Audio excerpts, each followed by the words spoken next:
Welcome to today's training video. Today, we are going to go over one of the Cal Grant award cycles, the Transfer Entitlement or the E2 program. This is our agenda for today. We will cover the Transfer Entitlement eligibility requirements, the awarding process, and end it with important student responsibilities.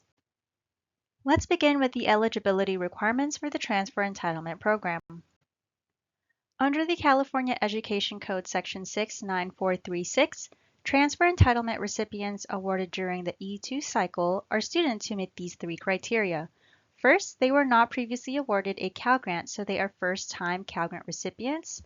Second, they transferred directly from a California community college to a qualifying baccalaureate degree granting institution, or to what we call a BDGI. And third, they are under age 28 on December 31st of the award year. As we saw in Ed Code 69436 on the previous slide, the Transfer Entitlement Award is for students transferring from a community college to a bachelor degree granting institution who meet these additional requirements. Under Option A, the student is a high school graduate or equivalent and must be a California resident at the time they graduate high school. Under Option B, the student did not graduate high school yet and must be a California resident on their 18th birthday. In addition to either option A or option B, students meeting E2 requirements must also have the following. They must complete a FAFSA or a CADA by the March 2nd deadline and must list a bachelor degree granting institution in the application. They must be under age 28 on December 31st of the award year. They must transfer from community college to a bachelor degree granting institution in the year awarded. Their income and assets must be within ceilings and must have sufficient financial need. And finally, they must have a California Community College GPA of at least 2.4. On this slide, we will cover a few transfer entitlement scenarios as it can get a little complicated to understand. As we are going through these four transfer scenarios, keep in mind that E2 awardees are students who do not already possess a Cal Grant. If a student doesn't receive a Cal Grant as a high school entitlement or a community college entitlement applicant, they have a second shot to get a transfer entitlement award if they take the community college to university pathway. Now, a student may transfer to a bachelor degree granting institution or to a BDGI in any term, so they can transfer in the fall, winter, or spring of the regular academic year in which they were awarded E2, so long as they were enrolled at a community college for any term in the prior academic year. For these examples, we will assume that all four students are preliminarily awarded E2 for the current 2024-2025 school year. All right, let us begin. Let's start with scenario number 1. This is the traditional transfer pathway. Students complete their units at the community college and typically transfer to university in the fall at the start of the new academic year. So this is an eligible transfer scenario. Moving on to scenario number 2. In this example, the student was attending a community college in the fall of 23-24 academic year, but did not attend any school in spring term.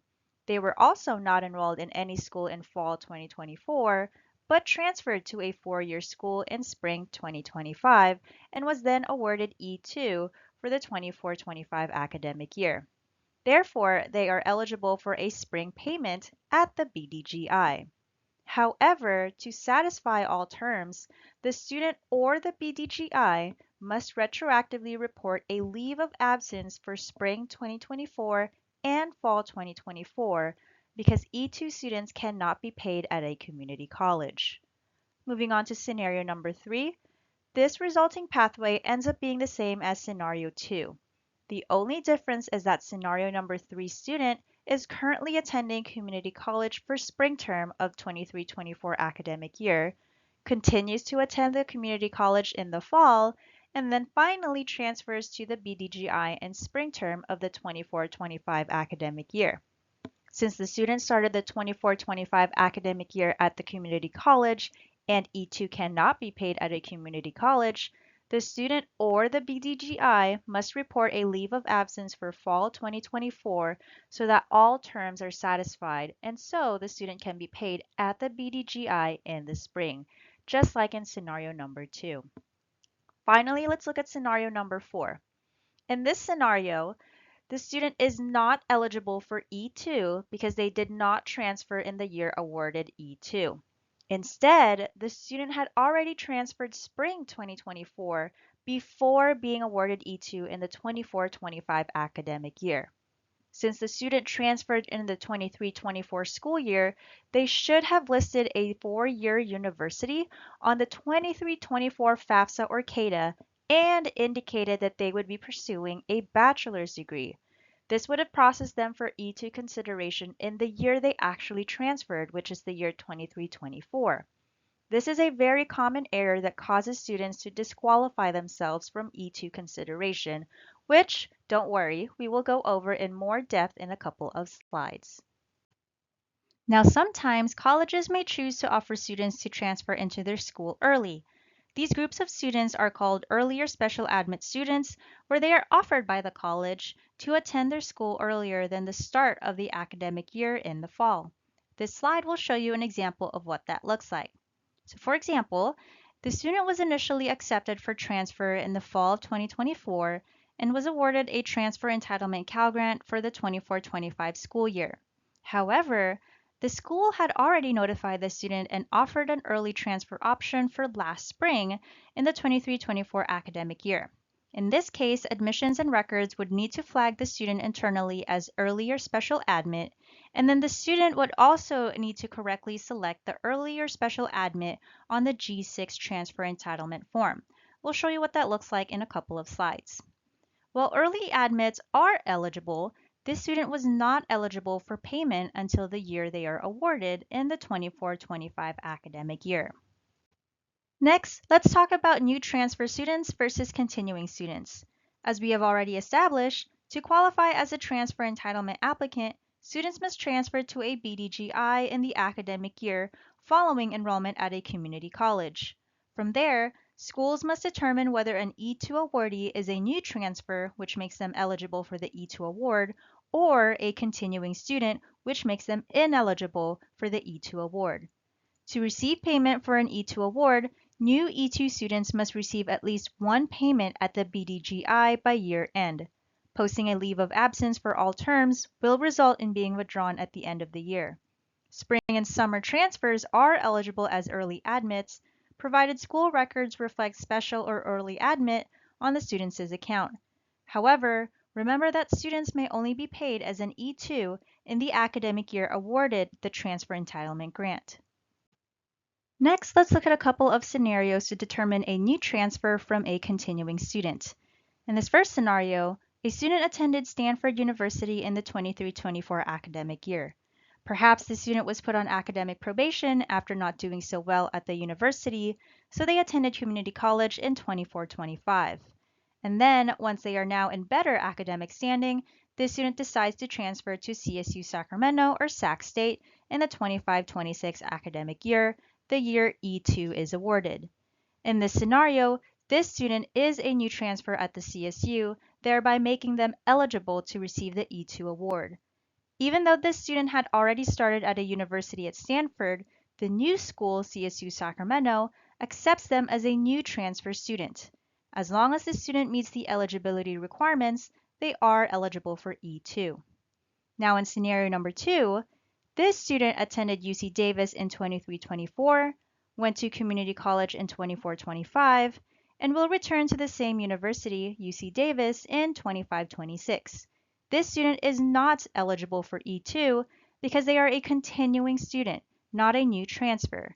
In this case, the school reports IT or ineligible for transfer on the student's roster. So typically, transfer students need to transfer from a community college to a BDGI, which are often four-year schools. However, students enrolled in a California Community College Bachelor Program or to a CCBA are eligible to receive a Cal Grant through the Transfer Entitlement Award Cycle and even the Middle Class Scholarship. That is because CCBA schools offer bachelor programs, which there are currently 38 campuses that offer one or more bachelor programs. What's unique about these programs is that they were designed with local employers' needs in mind, and these programs are not offered at the nearby CSUs and UCs. So these bachelor programs are special and unique to only the local community college that offers it. So if you have a particular program or interest in mind, check out your local California community college or the link at the bottom of the slide and see if they have a bachelor's program that best fits you. Now moving on to the next section, the awarding process. It might help to see what happens during the awarding process behind the scenes. WebGrants uses the data submitted by colleges and from the FAFSA or CADA to filter results and determine eligibility. This may also help you understand the errors that students make on their FAFSA or CADA that may cause them to be bypassed for E2 consideration. Step 1 is this a transfer entitlement application? WebGrants will scan the applications for these data. WebGrants will look for a California Community College enrollment file, a community college GPA, if the student is under 28 years old, and if a BDGI is listed on the FAFSA or CADA. Step 2 is validation. Once the Commission receives the FAFSA or CADA, the ICERs are extracted into WebGrants and are matched to a GPA. If the ICERs cannot be matched to a GPA, they remain in the system but are set aside, meaning no CalGrant A or B consideration can be given until a match is made. Step 3 are non-financial edits. WebGrants looks for the following information: California residency, eligible California school listed on the FAFSA or CADA, if the student has an education level of below 5, meaning they are an undergraduate student, they do not already hold a bachelor's degree, and if the student has remaining CalGrant eligibility. Step 4 are financial edits. WebGrants will search for the following information.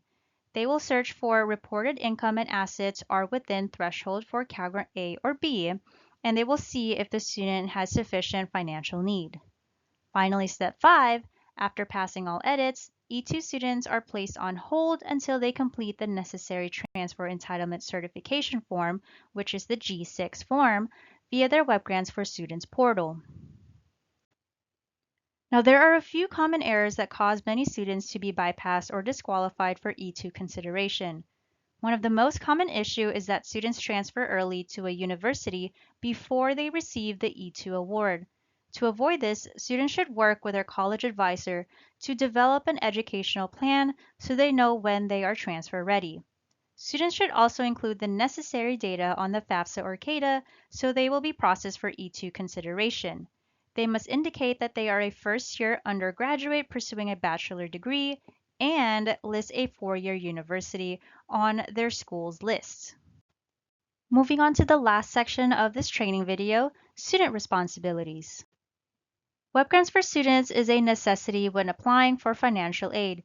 Students are required to create a WebGrants for Students account about 10 days after they submit a FAFSA or 24 hours after submitting a CADA in order to complete any pending tasks, change their school of attendance, put their CalGrant on hold, and many more. For the purposes of this training video, we will pay close attention to what transfer entitlement students need to do on their WebGrants for Students account. If the student is preliminarily eligible to receive the E2 award, they will have a pending to-do task on their student dashboard, which is to complete the G6 transfer entitlement form in their student portal. This is what the G6 transfer entitlement form looks like, which again the students will sign and complete in their WebGrants for Students portal. To certify that they are transferring from a community college to a BDGI, students will need to fill out the following information: the date when the student graduated high school, name, city, and state of where they graduated high school from, date of when the student became a California resident, the community college the student attended, and the BDGI the student plans to attend. Now, delaying or not completing the G6 transfer entitlement form will result in payments being placed on hold. So it is crucial the student completes the G6 form as soon as they can via WebGrants for Students. Now, students sometimes disqualify themselves by submitting the G6 form incorrectly. They often list the community college on both questions number 6 and on number 7. When this occurs, contact CSAC for guidance on how to correct this. Let's look at some of the questions in more depth. Question 6 asks whether the student attended a community college in the prior academic year. Remember, E2 criteria stipulates that students transfer from a community college to a four-year university. Question number 7 asks the name of colleges being considered in the upcoming academic year. So this must name a university. And then finally, question number 8 is specific to early admits if applicable. So if you have any early admit students, they need to make sure that they click that box on question number 8. And if you have any questions after this training, please reach out to the following contacts for any questions. Students and schools have their own support line, and the training unit is also available for any questions or concerns if you reach out to us through email. And if you have done so already, please remember to subscribe to our listserv so you are up to date with any changes and deadlines. Thank you and see you in the next training video.